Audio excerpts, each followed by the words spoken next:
Not fight them. Same girl. Ask her out. We had a conversation where our other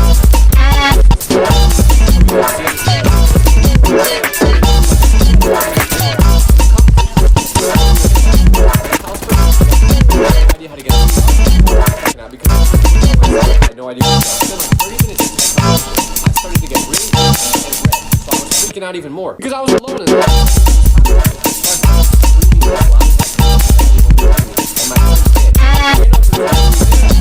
just had overnight. Lost the company.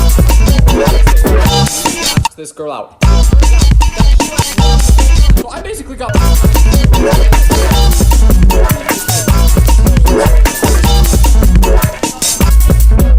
woman is so annoying because it's never right. They'll know things that they have no reason to know. Like there was one creator that I used to love watching and he was super nice. So I showed this girl in my class one of his videos, but immediately within 20 seconds of watching, she goes, no. And I was like, what do you mean no? And she goes, something's just off about him. I don't like it. And I was like, you only watched him for 20 seconds. And she just said, I can't explain it, but I know something's not right about him. But at the time when she said this, I didn't know the power of women's intuition. So I was just like, yeah, right, you're just being a hater. But literally 2 months later, it comes out that this exact creator, who I thought was the best, most nice guy in the world, was a cannibal. This man was eating people. And you never would have known it because he seemed so normal online, but somehow this girl with her spidey senses just felt it. What other superpowers are you girls not telling us about? This is your warning to never sleep over at my house. Because last time one of my friends did, we were trying to stay up all night, so we bought energy drinks. But what he didn't know is that caffeine does not affect me for some reason. So around 2 a.m., I got really tired and ended up falling asleep.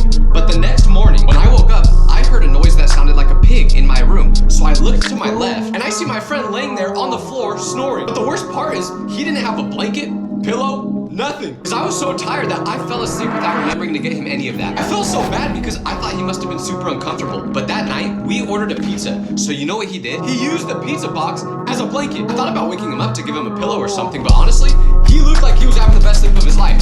He was drooling and everything. He was sleeping better than I do on my memory foam mattress. Maybe we all need to try sleeping with a pizza box. never talk to your mailman because I did one time and now it's so awkward when I see him. Because he came up to my door and I happened to be leaving my house, so we started talking for a couple of minutes and there was no problem until the conversation was ending. And he said, nice talking to you, bye now. And my response was so awkward because right before this, I just told my parents I love them as I was leaving the house, so that was still fresh in my mind. So when the mailman said bye to me, my response was, alright, love you, bye.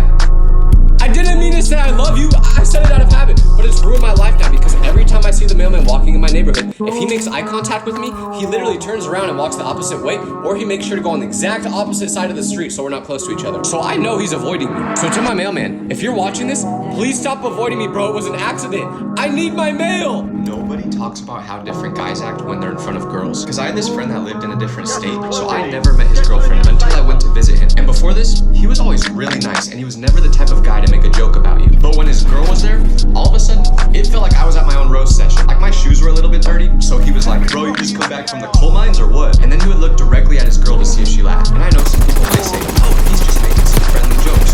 You're right, but that's not the only thing he did, because we were walking home from dinner that night, and we were on the sidewalk, and you know what he did? He pushed me straight into a bush. Like, bro, she's already your girlfriend. You don't gotta cook me so much just to impress her. She already likes you. Now I'm walking back home with an allergic reaction just because you wanted to impress a female. I have nothing. Have you ever been complimented in a way that felt insulting? Because that hurts way more than actually being insulted. Like when I was younger, I used to be pretty big, and one day, my mom was talking to this lady at the bank, and the lady looks right at me, and she goes, hi, what's your name? So I tell her my name is Tyler, and she responds by saying, Tyler, you look like you give the best hugs. The moment she said that, I was like, okay, yep, I gotta go on a diet. Because we all know that what she really wanted to say was, damn boy, you big as hell. How many cheeseburgers you been eating? But that's not even the most insulting compliment I've gotten before, because I wanted to be a singer when I was younger. So during class one day, I sang for my teacher. And instead of just saying, oh, good job, you know what she said? She goes, wow, I love your confidence, Tyler. Okay, so I can't say,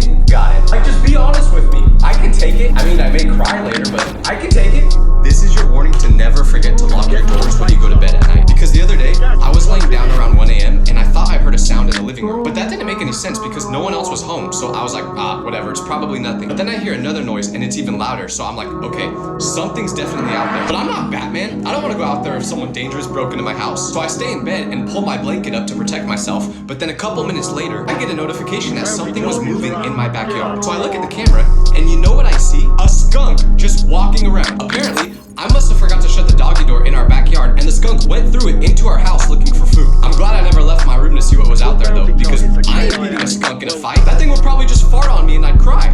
Why do rich people get so defensive when you mention that they're rich? Like, I go to school with this kid that everyone knows is really wealthy, and sometimes people will make jokes about it, and his response is always like, I'm not even that rich. Like, bro, what are you doing? Because if I was rich and someone tried to make fun of me for it, saying, oh, look, there's the rich kid, I'd be like, heck yeah, I'm rich.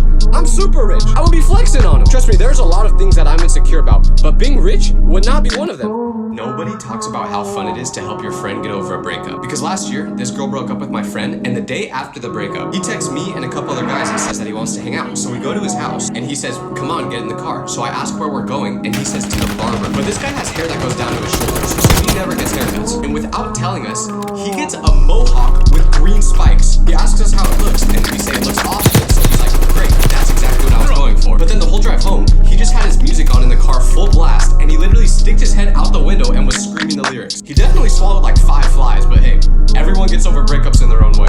Third wheeling a couple can either be the best experience ever or the worst experience ever, because I used to third wheel my friend and his girlfriend, and it literally felt like I was their child. I loved it. But when they would argue, it was horrible because they would make me get involved. Like, my friend forgot their wedding anniversary, so she got really angry at him. And then they started arguing with each other, so they asked me for my opinion on the situation. And what am I supposed to say? No matter who I agree with, someone is gonna be mad at me. But the worst part was that when they broke up, I literally felt like I was a child going through divorce. Like, after the breakup, she would talk trash about him to me, and he would talk trash about her to me. And I was like, you guys know that I'm still friends with both of you, right? Like, stop talking bad about each other. Grow up already. You signed the papers already, all right? The divorce is final. Leave me out of it.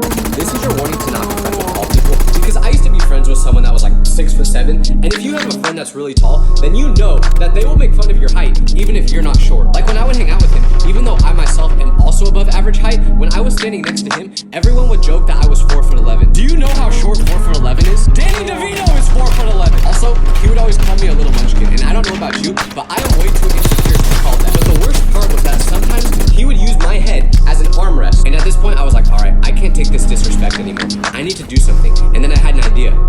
I'm gonna chop his legs off. I'm just kidding, I didn't do that. But I did seriously think about it. I just don't stand within 10 feet of him anymore. That way, I don't look like an Oompa Loompa. I just can't keep being compared to Danny DeVito. No offense, Mr. DeVito, you seem like a really nice guy. This is your warning to never cry in front of me, because one time my friend came up to me looking super sad, so I asked him what was wrong, and he literally was like, my dog, he passed away yesterday. And I genuinely felt so bad for him. But whenever someone is crying to me, I have no idea what to do, so I just start laughing for some reason. So when he told me his dog passed away, this was literally my reaction. Oh my gosh, dude, that's horrible. I'm so sorry. And after I did this, my friend was like, dude, why are you laughing? That's so messed up. And I was like, I don't know, I can't control it. So just don't cry in front of me. I'm sorry, I'm not the right person to go to. This is your reminder that you cannot sell your friends. Because I have a buddy who really likes this girl, but she doesn't really like him back yet. Like, he asked her out on a date already, and she said no. So he's trying to figure out what he can do to make her want to go out with him. Lucky for him, she has a friend that does everything with her. So my friend thought it would be a great idea to offer for me to come so we could all go on a double date. Did he ask me if I wanted to do this? No. But do I want to do it? No! So the girl's best friend DM'd me trying to get to know me better before we go on the double date. And she asked me, are you excited? And I was trying to think of a way that I could say, no, I'm not excited, I don't want to go. But I was nervous and I panicked. So I just made up a lie and said, I'm not really excited because my last girlfriend just died and I'm still not over her. That's a lie. That never happened. But it was the first excuse that I could think of. So the girl was like, oh my gosh, I'm so sorry. I get if it's too soon to go on dates again. And I was like, yeah, I'm just not ready yet. So I got out of the date. That's good, right? But then my friend hit me up and he said, hey, when did you have a girlfriend?